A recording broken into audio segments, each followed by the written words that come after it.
will learn the first three phases of an compiler and what is an intermediate code format. In our today's lecture, we will learn how to convert a given input statement into an intermediate code format.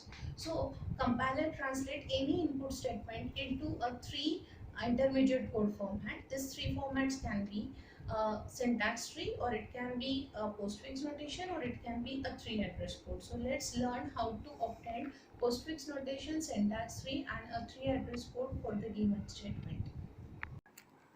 Now consider an example S equal to A plus B divided by C minus D. Let's assume this is the expression and we have to obtain a syntax tree, postfix notation and a tree address code for it. So as you are all are aware about what is the postfix notation. Postfix notation is simply obtained by considering a post order traversal of the given expression. So first step to get a postfix notation is what? Draw the tree. So you will draw the tree for the given expression. Now while drawing a tree for this expression, what thing you have to take into consider? You have to consider the Bodmas theorem, means which operation is going to be first. So what operation is going to first? First A will be added with B, then C will be subtracted from D will be subtracted from C, and then you will take a division of it. Whatever the answer you will get, that will be allocated to S. Okay, so obtain a postfix notation. So first step is draw the tree. So how will you draw the tree? A is going to add with B, D is going to subtract from C, whatever the result get, take the division, final result will be allocated to S. Barabar? So now this is your syntax tree. Now obtained or apply a post order traversal on it to get a postfix notation. Now everyone knows a post order traversal. So post order traversal means you will consider left, right and then a root node.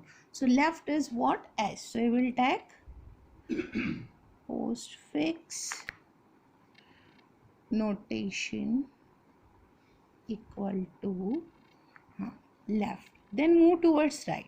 But for a right you have this entire sub expression, so uska left low. So which is that?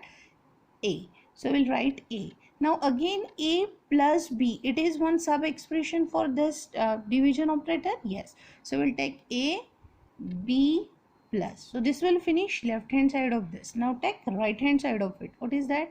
C, D minus. Now entire right hand side is over. So we'll write slash and then equal to.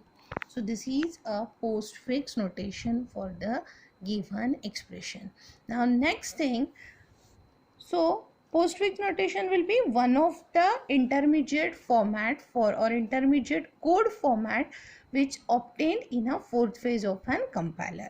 The next format which a compiler gets is a tree address code.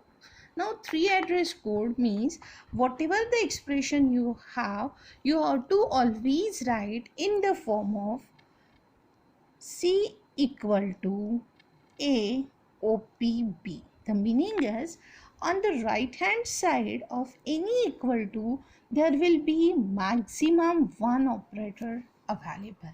Getting it? So let's consider this example. S is equals to A plus B divided by C minus D. How will you generate a tree address code for it? You will write S equal to A plus B divided by C minus D. Now assume how compiler will perform it. As I told you, consider the Bodmas theorem. पहले क्या होगा? You will add A plus B. So take one temporary variable T1 equal to A plus B. Okay. Then take another temporary variable T2 will be equal to what it will be? C minus D.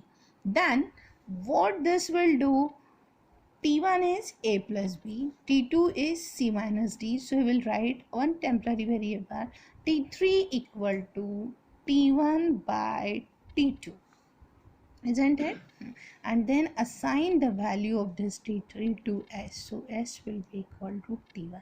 Now observe all this expression, you will come to know that right hand side of expression have only one operator in it, isn't it? So this is a tree address code for the given expression. Now let's take one more example.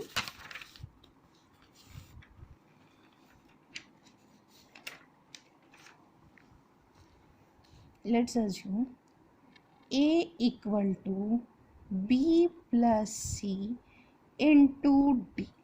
How will you solve it? So first check the operators. A equal to b plus c into d. So which operation should perform first according to Bodma? C into d, and then result should be added with a b, isn't it? So I'll take your first temporary variable which will perform addition of these two numbers, okay? Then assign this addition of two numbers, multiplication of two numbers, and then whatever the output generated, it will be stored in t1. Now assign this t1 instead of this and perform a addition of this two, means now you will say t2 equal to b plus t1, isn't it? And then assign t2 to, got it?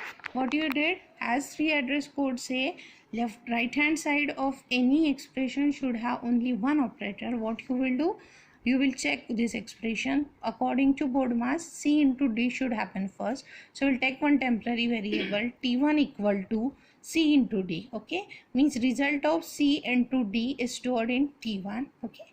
Now this result will be added with b, and we will store it in one another temporary variable, let's say t2, and then we will assign value of t2 to a. Now it is not necessary that operator should always be a binary operator. Sometime in an expression there can be an unary operator too.